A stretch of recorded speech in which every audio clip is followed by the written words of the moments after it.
Madame, Monsieur, bienvenue dans cette nouvelle édition de Villes et Communes, votre magazine consacré à la décentralisation, au développement local et à la gouvernance locale. Les délégués du gouvernement, les maires et leurs adjoints perçoivent effectivement depuis mars 2017 leur premier salaire. C'est la concrétisation du décret numéro 2015-405 du président de la République, signé le 16 septembre 2015. Indiscutablement une avancée. Toutefois, le salaire des magistrats municipaux répond-il à toutes les revendications liées au statut de l'élu local? Que dire du système de retraite, de l'assurance maladie ou du système de sécurité sociale des membres de leur famille? Telles sont, entre autres, Madame, Messieurs, quelques-unes des questions qui sont abordées dans l'édition de ce jour. Reportage.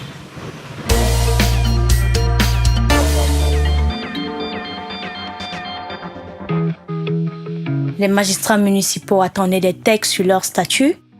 Ils ont eu droit à 2 décrets signés le 16 septembre 2015 par le président de la République, Paul Biya. Ceux-ci fixent les modalités de rémunération des délégués du gouvernement, des maires et de leurs adjoints, de même que les indemnités et autres avantages alloués à ces derniers.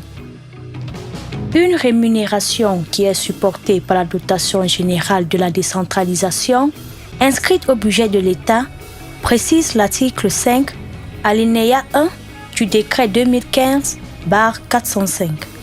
C'est ainsi que l'article 3, relatif aux modalités de ce décret, dispose que les maires auront désormais un salaire de base de 250 000 francs CFA, leurs adjoints 150 000 francs CFA, tandis que les délégués du gouvernement recevront 400 000 francs CFA et leurs adjoints 200 000 francs CFA. Si les concernés s'accordent à dire que ces textes viennent dans le fond régler un problème, ils avouent aussi que les magistrats municipaux sont dans le pétrin à cause de ces textes, car ces responsables municipaux voient désormais leur train de vie s'amoindrir.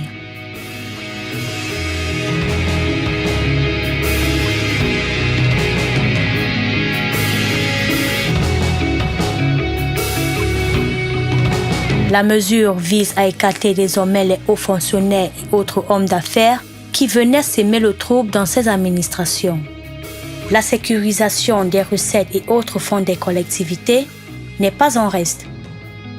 Maintenant qu'ils seront gérés à partir des finances, les maires ne seront plus libres de se servir comme ils veulent dans les caisses des communes comme antérieurement. L'évocation est ainsi faite à l'alinéa 2 de l'article 5. Un arrêté conjoint du ministre chargé des collectivités territoriales décentralisées et du ministre chargé des Finances en précise les modalités de liquidation, d'ordonnancement et de paiement. Au niveau de l'article 15 du chapitre portant sur des frais de cession, de mission et de transport, des insatisfactions subsistent aussi. Le même décret précise à l'article 2, alinéa 1, que cette rémunération inclut aussi une indemnité de fonction et une indemnité de représentation. En outre, les délégués du gouvernement et les maires bénéficient d'un logement de fonction, de même que leurs adjoints. Des indemnités qui sont adossées à une classification faite des collectivités par rapport à leur dernier compte administratif validé. Catégorie 1 pour les communes ayant plus de 5 milliards, la catégorie 2 pour les communes ayant entre 1 et 5 milliards, la catégorie 3 pour les communes ayant entre 250 millions et 1 milliard, la catégorie 4 pour les communes ayant moins de 250 millions de francs CFA. Cette avancée est une matérialisation des dispositions de la loi du 22 juillet 2004 fixant les règles applicables aux communes. Mais il ne résout pas tout. À en croire les maires, certains points demeurent en suspens. La reconnaissance des maires comme corps constitué, la question des retraites pour les maires ayant effectué au moins 2 mandats, celle de l'assurance maladie pour eux-mêmes et éventuellement les membres de leur famille. Il y a par ailleurs les avantages sociaux pour leurs enfants. Certains se risquent même à évoquer une immunité dans le cadre de leurs fonctions. Ce qui est sûr, c'est que la joie d'avoir désormais une rémunération encadrée est tempérée par l'attente de la résolution des autres points liés à la définition d'un statut de l'élu local.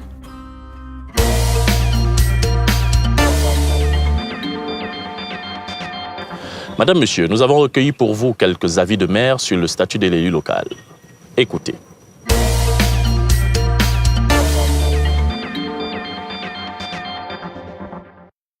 The financial state of a mayor was only left to the decision of municipal councillors. It was left to the decision, and every council usually had its own maybe amount of salaries or allowances that mayors used to benefit from. But to say that I'm satisfied is an overstatement, because 250,000 francs as a salary for a mayor, it was not properly decided upon, because the responsibilities of a mayor are too enormous. As a person and as an official, it's not easy. For example, there are other people like the parliamentarians, whereby if they go into office, second, the third mandate, then they have the benefit from retirement benefits. That one is not the case with mayors, and some other advantages. A mayor does not have a car allowance. For example, the issue of retirement. I should ask you a question. After being a mayor, if I'm no more here, what do I benefit from? Do I just go to my house and stay after serving my people very diligently, faithfully, and then I go back and life ends there? I think it is no. We should be thinking of how, after serving as a mayor, other benefits are supposed to come in. For example, retirement benefits. You have social policy of the government should be capable of making a regime for mayors to benefit from social services like health insurance, like other insurance that are supposed to be benefited. Because after being a mayor, if I'm not in a health insurance coverage, that is general, that is globalized, it means that I'll be left to myself after this profession. We have our children, they are supposed to benefit from some social services by virtue of the fact that they belong to people who have a status. Chaque travail mérite un salaire. Comment comprendre qu'avant ce décret du président de la République, un maire, peut-être de ma commune, en langue à mission, a droit à 8 000 francs. Votre adjoint a droit à 4 000 francs. Donc, on ne peut pas imaginer qu'après la mise en place de la décentralisation par à travers la Constitution de 1996, que c'est 20 ans après qu'on pense aux outils qui doivent accompagner la décentralisation. On devrait déjà penser à ça. On ne doit pas faire comme si c'est une trouvaille, que c'est une trouvaille, et puis bon, on a aidé les maires. Que non. Et même, quand on parle de ces salaires, la plupart, les plus chanceux, ont touché 5 mois de salaire. Les aérés, est-ce que nous avons touché ces aérés? Nous n'avons pas touché ces aérés. Donc, ça veut dire, en réalité, qu'il ne faudrait pas qu'à chaque moment, quand on pose un arbre, on pense que c'est une faveur. The decree came out in 2015. Salaries only started flowing in 2017. We expected that they should have started with the arrears of that period paid to the mayors, but we are surprised that those arrears were not paid.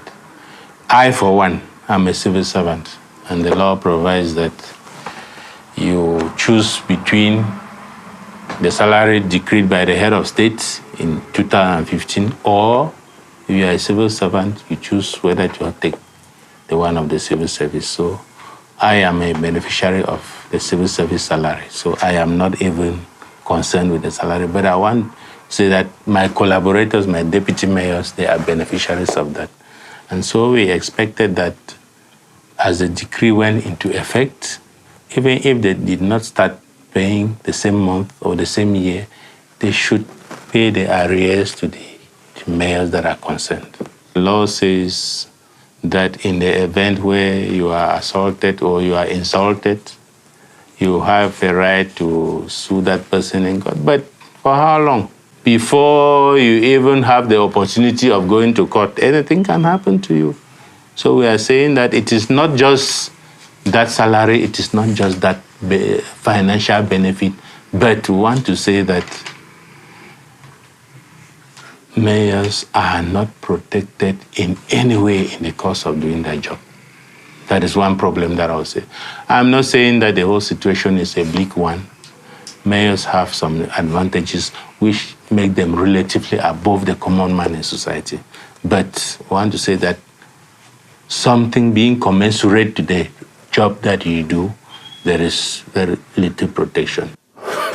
250 000 francs, vraiment. Vous dites bien 250 000 francs, bien, c'est déjà quelque chose. Mais pour bien parler, ça ne suffit pas. Comme salaire, comme allocation à un magistrat municipal. Quand on gère les fonds publics, on est soumis à beaucoup de tentations. Mais je me dis qu'il faut quand même cette humilité aux maires. Dans le statut, nous avons par exemple les indemnités qu'il faut accorder aux membres de la famille. qu'il faudrait nécessairement que ça rentre en liste. Quand on dit un fonctionnaire de l'État qui a des indemnités, quand on dit un maire qui n'a pas d'indemnité pour les enfants, peut-être sous-entendu parce qu'il a des avantages, mais je me dis que ça ne suffit pas. Il faut un plateau qui soit scrupuleusement observé pour que ce ne soit pas sous-entendu.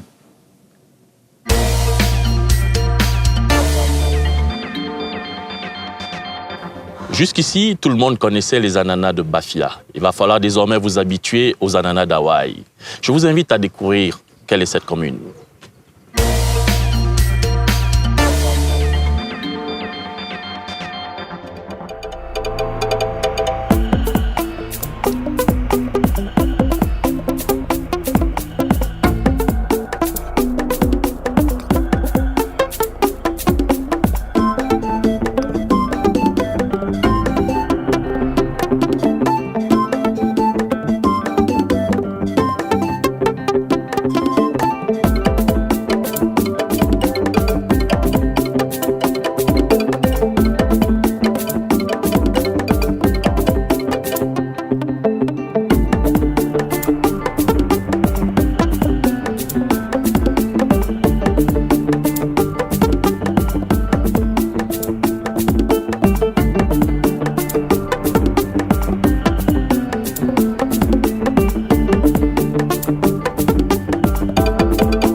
Qui d'autre qu'un maire pouvait nous parler du statut de l'élu local?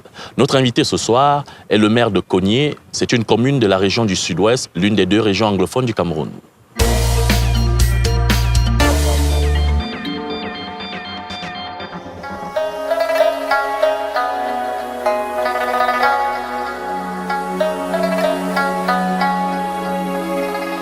Les journalistes ont leur salaire, on n'en parle pas.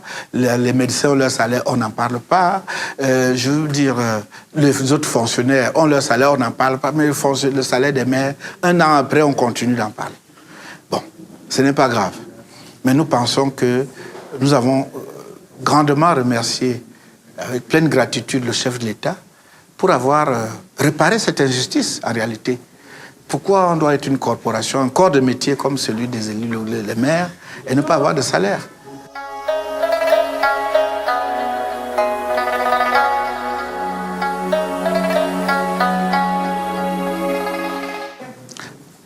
Un salaire ne peut pas régler un problème de statut. Vous et moi, on le sait. Bon. Quand vous arrivez à la tribune, le maire est quoi? Il est considéré comme... Est-il corps constitué? Quand on va au palais de l'unité, est-ce que quand on appelle les corps constitués, est-ce que les maires sont invités, tout comme... Nous, on voit les syndicalistes aller là-bas, mais les maires... Peut-être qu'ils vont dans d'autres circonstances, peut-être comme membre titulaire du comité central, ou bien ainsi de suite. Bon, il n'y a que les députés et les sénateurs. Alors les maires pensent qu'ils doivent avoir un statut pour qu'on les reconnaisse comme de telle catégorie. Quand on va à la tribune, le maire est considéré comme quoi? Quand on lit les discours là, on a dit qu'après la première autorité, on lit qui vient après. On place le maire où? Parfois, ceux qui sont gentils citent les maires avant les autorités religieuses. Bon, ça, c'est quand on a la chance. Donc, tout ça, bon, j'essaie un peu de mettre de l'ambiance, un peu d'humour, pour comprendre la profondeur de la question du statut. Quand vous faites un mandat ou deux, vous pouvez accéder à la retraite ou pas? Est-ce que le maire est un personnel qui peut accéder à la retraite? Sinon, si oui, comment? Et sinon, pourquoi ne devrait-il pas? Donc, toutes ces questions ont été adressées et nous avons travaillé avec le gouvernement central, notamment le MINAT, pour la construction d'un corpus de statut de l'élu local et du personnel des collectivités territoriales. Ce travail a déjà été élaboré avec notre participation et nous attendons que les instances supérieures puissent valider ce document.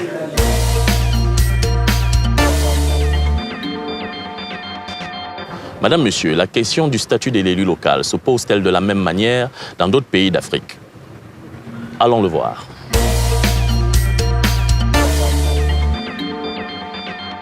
Le statut de l'élu local et de la fonction publique territoriale, qui sont un enjeu essentiel, ont fait l'objet donc de différentes études. 3 études déjà, par des experts venus du Sénégal, un du Sénégal, un du Burkina, et puis une étude que moi-même j'ai effectuée. Et le constat que nous faisons, c'est qu'il n'y a pas de test spécifique concernant le statut de l'élu local.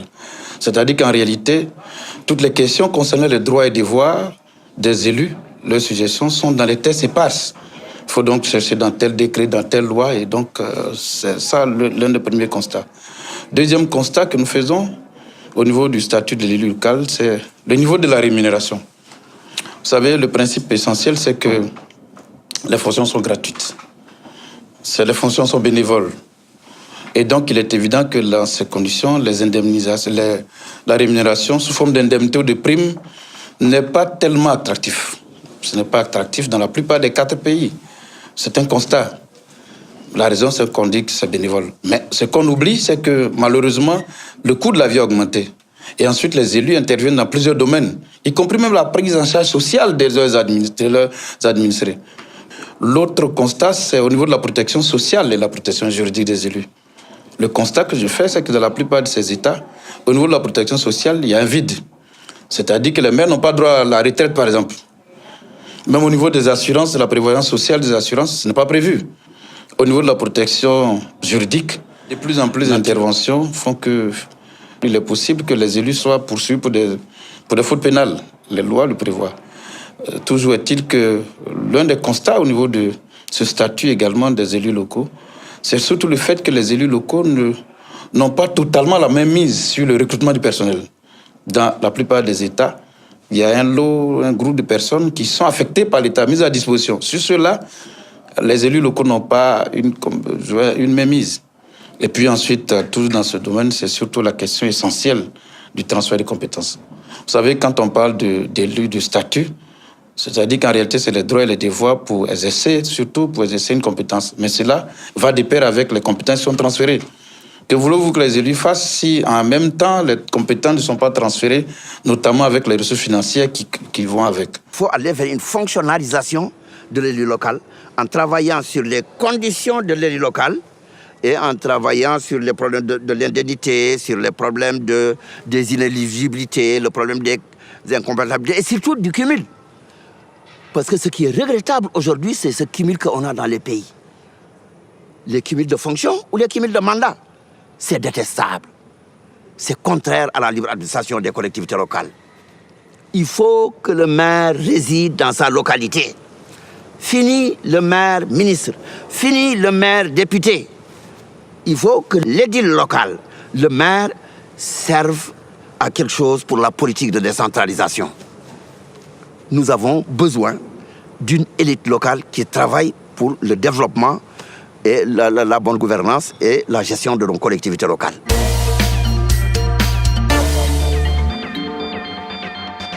Madame, Monsieur, c'est le moment de découvrir ce qu'Idriss Lynch a déniché pour nous. Voici venu la Minute Data.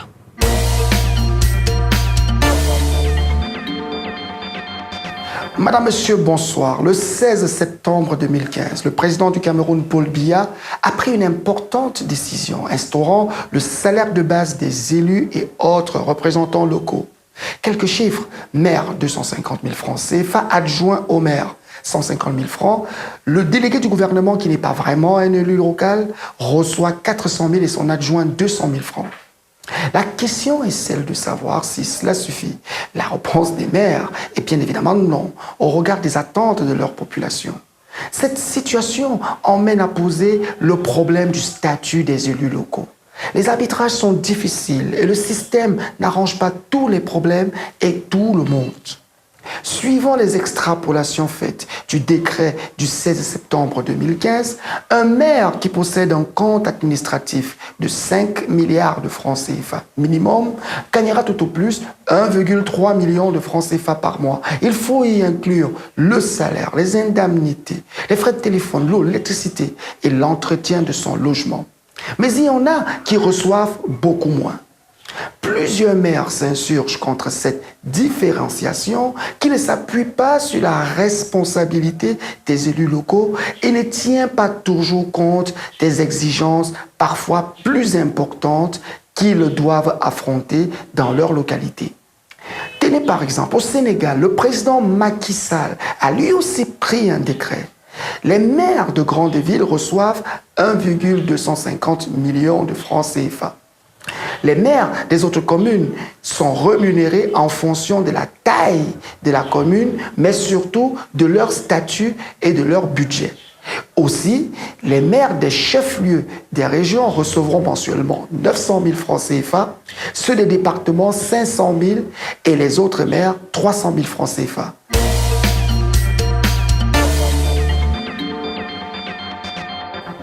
Madame, Monsieur, c'est le moment de gagner des lots. Tous à vos claviers, c'est le quiz.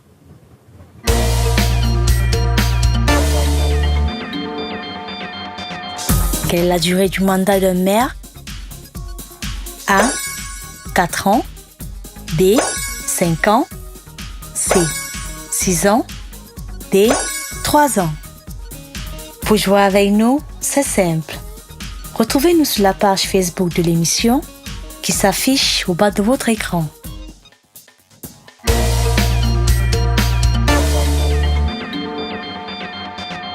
De nombreuses attentes sont placées en ces hommes et femmes qui, au quotidien, risquent leur liberté, leur retraite et même leur santé pour le bien-être des populations.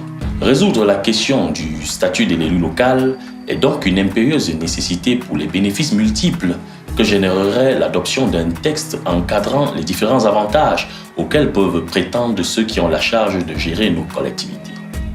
Madame, Monsieur, c'est ici que s'achève l'édition de ce jour. Retrouvons-nous la semaine prochaine, même chaîne, même heure. Entre-temps, restons debout.